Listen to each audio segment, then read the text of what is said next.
Hello, আসসালামু আলাইকুম। আশা করি সবাই ভালো আছেন। ভিউয়ার্স, আজকে আমাদের আলোচনার বিষয় ডাক্তার দেখানোর প্রস্তুতি। তো প্রস্তুতি পর্বে আপনারা সহজেই বুঝতে পারছেন যে আগে যেহেতু আপনি একজনকে ডক্টরকে দেখাবেন, তো সেই ডক্টরকে আপনার খুঁজে বের করতে হবে যে আপনি কোন বিষয়ে কোন ডক্টরকে দেখাতে চাচ্ছেন। তো আপনি যদি ডক্টর নির্বাচনটা সঠিক হয় তাহলে আপনার ডিজিজটা খুব সহজে কিওর হবে। এইজন্য একটু সময় নিয়ে হলেও চেষ্টা করেন যে একজন সঠিক ডাক্তারকে নির্বাচন করার জন্য। ধরেন আপনি একজন বিশেষজ্ঞ ডাক্তারকে দেখাবেন। তো একজন বিশেষজ্ঞ ডাক্তার যদি একজন এফসিপিএস মেডিসিন ডাক্তারের কাছে যান, তিনি মেডিসিন বিষয়ে আপনাকে যাবতীয় পরামর্শ দিবেন। আবার একই একজন এফসিপিএস সার্জনের কাছে যান, তাহলে তিনি কিন্তু আপনাকে যেকোনো একটা বিষয়ে সহজে সে কিন্তু তার কাটাকাটির বিষয়ে পরামর্শ দিবে।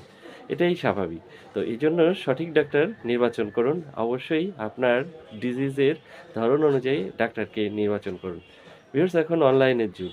আপনি আপনার রোগ সম্বন্ধে অনলাইনে কিন্তু কিছু সার্চ দিতে পারেন এবং সেই সম্বন্ধে একটা প্রাইমারি ধারণা নিয়ে তারপরে ডাক্তারের কাছে যান। তাহলে আপনার ডাক্তারের সাথে কনসালটেশনের সময় আপনি সঠিক পরামর্শটা নিতে পারবেন।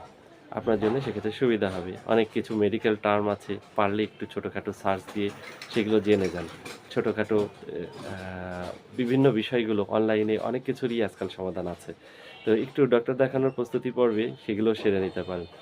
পাশাপাশি আপনার যে ধরনের রোগ সেটা চেষ্টা করেন, যদি তার সম্ভাব্য মেডিসিনগুলো যদি কারো সাথে পরামর্শের মাধ্যমে জানতে পারেন, তাহলে সেই মেডিসিনগুলো সম্বন্ধেও ধারণা নিয়ে যেতে পারেন। এবং আপনি এই ধারণাটা নিলে সুবিধা হবে কি, যে ডক্টর যখন আপনাকে প্রেসক্রাইব করবেন বা আপনার সাথে যখন তার কনসালটেশন হবে, আপনিও টুকটাক তাকে কিছু ইনপুট দিতে পারবেন। কারণ ডাক্তার ব্যস্ততার মধ্যে অনেক ক্ষেত্রে অনেক কিছু তার মাথায়ও না আসতে পারে। তো স্বাভাবিকভাবে যেহেতু ডিজিজটা আপনাকেই বেশি সচেতন থাকতে হবে। এবং আপনি পাশাপাশি এর সম্ভাব্য যে টেস্ট বা বিভিন্ন আ যে পরীক্ষা-নিরীক্ষাগুলো আছে, এগুলো সম্বন্ধেও ধারণা নিয়ে যেতে পারেন। কারণ অনেক ক্ষেত্রে দেখা যাচ্ছে যে কোনো অযাচিত টেস্ট বা অনেক এক্সট্রা খরচ বা এক্সট্রা হয়রানির যাতে আপনি সম্মুখীন না হন, সেজন্য আপনি যদি পর্যাপ্ত পরিমাণে প্রস্তুতি থাকে, আপনি নিজেও ডাক্তারের সাথে খুব ভালোভাবে কনসালটেশন করতে পারবেন।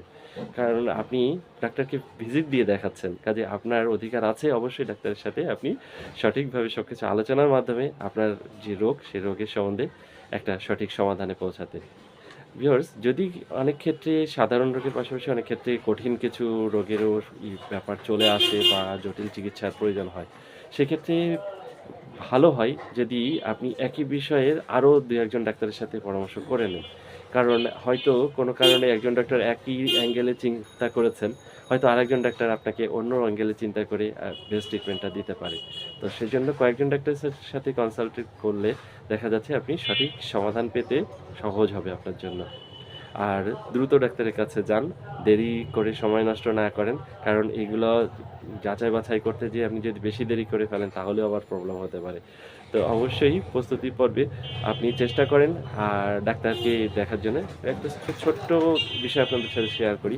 চেষ্টা করবেন যে এই ডক্টরকে দেখাচ্ছেন তার যে ডিগ্রিগুলো আছে, এই ডিগ্রিগুলোকে বোঝার। কারণ এই ডিগ্রিও বোঝার কারণ দরকার যে উনি কোন বিষয়ে অভিজ্ঞ। সেটা যদি আপনি বুঝতে পারেন, আপনি উনার ডিগ্রি দেখলেই সেটা বুঝতে পারবেন।